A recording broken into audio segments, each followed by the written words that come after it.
गुप्त भक्तों का प्रमाण लीला कर रहे हैं भारत के भूमि में संत पुरुषों को है उनकी पहचान। दोस्तों, पंच सखाओं ने भविष्य मालिका की अनेक ग्रंथों में 3000 गुप्त भक्तों के रहस्यों के विषय में कहा है, जो कि वर्तमान के कलयुग में कल्कि अवतार की लीला में मुख्य भूमिका निभा रहे हैं। कोई राजनीति में है, कोई पुलिस में है, कोई वैज्ञानिक है, कोई व्यापारी है, कोई तपस्यारत है, कोई नौकरी करता है, कोई साधु संत है, कोई डॉक्टर है। ऐसे कई अलग अलग क्षेत्र, अलग अलग राज्य, परंतु दृश्य केवल एक, कलयुग का अंत। जय और पराजय का विचार छोड़कर कर्तव्य पर ध्यान दो। दोस्तों, फेक भविष्य मालिका की किताबों से, फेक भविष्य मालिका चैनल के प्रचारकों से सावधान रहे। भविष्य मालिका का सत्यता का प्रमाण आपको इस सनातनी टेल्स चैनल की वीडियो में मिल जाएगा। दोस्तों, कमेंट में जय श्री राम अवश्य लिखें और वीडियो को लाइक करके चैनल को सब्सक्राइब अवश्य कर लीजिए। कलयुग केवल नाम आधार, केवल नाम ही आपको भाव से पार करा सकता है। ये बात आपने किसी कथावाचक या दिव्य गुरु के मुख से सुनी होगी, परंतु उसका अर्थ आखिर है क्या? कोई कहता है संध्या करो, कोई कहता है माधव का नाम जपो, कोई कहता है सीताराम का नाम जपो, कोई कहता है राधे राधे का नाम जपो। इन सभी में असली मूल तत्व खो जाता है।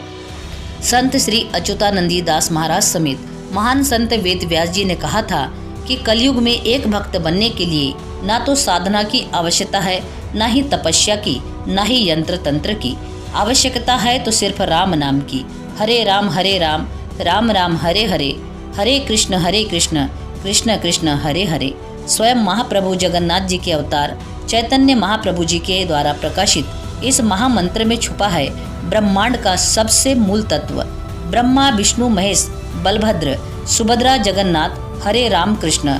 इस ब्रह्मांड का अस्तित्व तब संभव होता है जब सभी तत्व एकत्र होते हैं और हम इन्हीं तत्वों का जाप प्रतिदिन करते हैं, तो हमारी आत्मा उस परमात्मा से जुड़ जाती है। पाप पुण्य सब समान हो जाता है, माया अस्तित्व सब एक हो जाता है और आत्मा का परमात्मा से मिलन हो जाता है। दोस्तों, आप इस कलयुग में जितना पूजा पाठ कर लो, जितनी तपस्या कर लो, कुछ काम नहीं आने वाला। परंतु आप अगर हरे राम हरे कृष्ण महामंत्र का जाप अपने हृदय से भाव के साथ जाप करोगे तो परिणाम तुरंत मिलने लग जाएंगे। यह संसार आपसे, मुझसे या धन से नहीं चलता, न ही बल से चलता है। यह संसार सत्य के आधार पर चलता है और आवृत्ति के आधार पर चलता है। सतयुग की आवृत्ति अलग थी, त्रेता युग की आवृत्ति अलग थी, द्वापर की भी अलग थी और कलयुग का भी अलग है। इसी कारण हमें युगों के अनुसार ही स्वयं की आवृत्ति को ब्रह्मांड की आवृत्ति के साथ मिलन करना है, यानी मैच करना है। ढोंगियों का दल ये सब नहीं बताते, क्योंकि इन्हें तो सिर्फ अपनी दुकान चलाने से मतलब है। अपने बेटे को कल्कि बनाकर लोगों को लूटना है, मन गढ़ंत बातें बोलकर अपना प्रचार करना है, क्योंकि इन्हें लगता है कि लोग तो मूर्ख है, ये क्या ही समझ पाएंगे। दोस्तों, लोगों को सत्य धर्म की सीख देने की बजाय उन्हें दूसरों के प्रति हिंसा करने को सिखा रहे हैं। लोग भी मूर्ख है, क्योंकि इन पर कली का भूत इस कदर सवार है कि इन पाखंडियों के चक्कर में आ जाते हैं और अपने कर्तव्य पथ से भटक जाते हैं। खैर, हमें क्या, जिसको खाई में गिरना है वो तो गिरेगा ही। आज के अध्याय का विषय वस्तु है।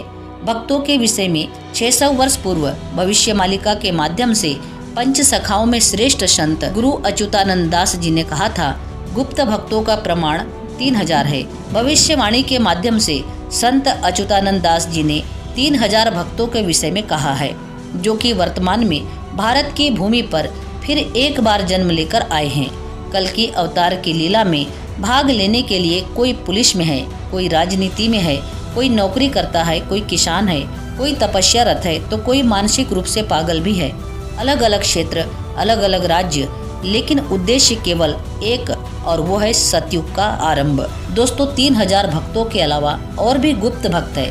उनका जन्म भले ही कल्कि लीला से संबंधित नहीं है, लेकिन गुण व्यवहार और आत्मा से वो भी भक्त है।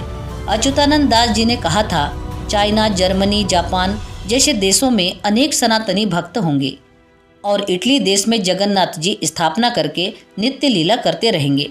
विदेशों में भारी संख्या में गोवंश मारे जाएंगे। छोटे छोटे बच्चों को युद्ध विद्या सिखाते रहेंगे।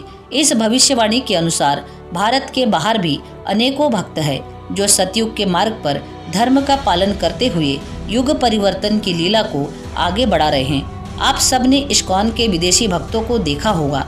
इतने स्वच्छ भाव और आदर से उन्होंने सनातन को अपनाया है और उनकी भक्ति को देखकर मन खुशी से भर जाता है। हमारा शरीर एक यंत्र है और शरीर में उपस्थित आत्मा मूल तत्व है। शरीर समय समय पर बदलते रहता है, परंतु आत्मा अनंत काल तक जीवित रहती है, क्योंकि आत्मा ब्रह्मांड के मूल तत्व परम ब्रह्म का एक अंश होती है। चाहे अवतार हो या देवी देवता, असुर हो या मनुष्य, चाहे पेड़ पौधे हो या जानवर, सबका अंत एक न एक दिन निश्चित होता है। परंतु आत्मा अमर है, क्योंकि इसका कभी अंत नहीं होता। कर्म के आधार पर एक नए शरीर में एक नया जीवन मिलता है, या फिर कर्म के आधार पर उसी पर ब्रह्म में समा जाता है। इसे हमारे शास्त्रों में मोक्ष की प्राप्ति कहा गया है। अब अंतिम विचार या निर्णय आपको लेना है। शास्त्रों में वर्णित तथ्यों पर विश्वास करके स्वयं को परिवर्तित करके एक उच्च कोटि का स्थान प्राप्त करना है, या फिर पाखंडियों के चक्कर में आकर स्वयं को बर्बाद करना है। दोस्तों, क्या आप बता सकते हैं कि कलयुग की उम्र कितनी साल की है? तो दोस्तों, जानकारी के लिए आपको बता दें कि कलयुग की उम्र 4,32,000 साल है। परंतु भविष्यमालिका ने यह भविष्यवाणी किया कि जो कलयुग 4,32,000 साल का होने वाला था, वो लोगों के पाप और दुष्कर्म के चलते मात्र 5,000 साल का ही रह जाएगा। और संत श्री अच्युतानंद दास जी की भविष्यमालिका के तीसरे और सबसे भयंकर कलयुग के अंत के बारे में जानते हैं। दोस्तों, कलयुग का अंत किताब के अनुसार जगन्नाथ मंदिर ही कलयुग के अंत का संकेत देगा। ऐसा कहा जा रहा है कि 2019 के बाद कलयुग का अंत कभी भी हो सकता है। चलिए हम उन संकेतों के बारे में जानते हैं। जगन्नाथ मंदिर के झंडे पर आग लगना। दोस्तों, इस किताब को लिखे हुए 600 साल हो चुके हैं, लेकिन किसी कारणवश इस मंदिर के झंडे में आग लग जाएगी।